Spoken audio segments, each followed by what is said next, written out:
In TTK, Tadasana, Tiryaka Tadasana and Kati Chakrasana, we have the three situations where the core has to adapt.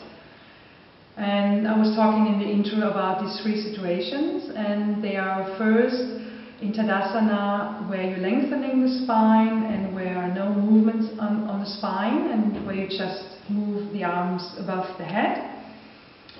The second situation is in Tiryaka Tadasana, where you have a controlled movement of the spine and where you switch on the core with 10% to move the core or the spine in a protected manner.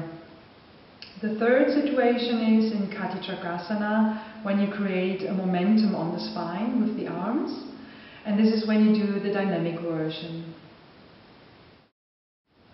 In Tadasana, we have the situation that you first have to manage your breath.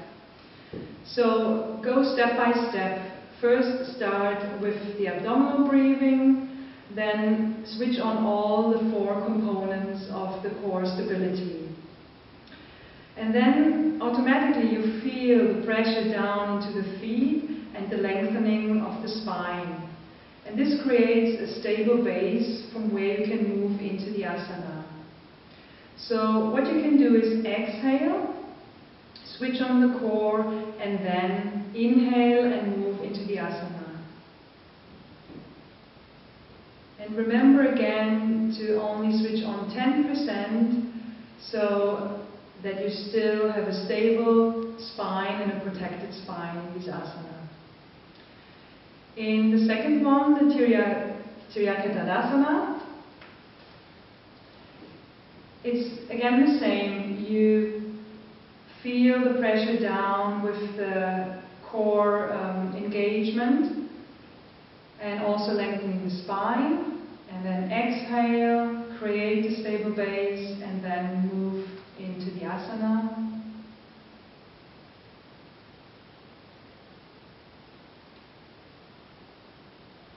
And here it's important that you not only move the arms back to center, that you engage the core, that you use the core to come back to center.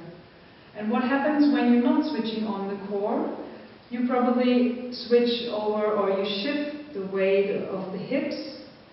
And what happens is that you get the shearing forces on the spine. When you imagine this is the vertebra, and then you just shift the spine rather than to have a natural flexion to the side, a lateral flexion of the spine. And in Kati Chakrasana, we have the dynamic version where you swing the arms around.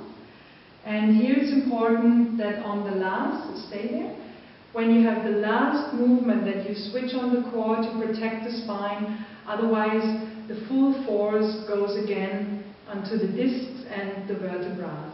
And that's not what we're aiming for in a safe and healthy way in yoga.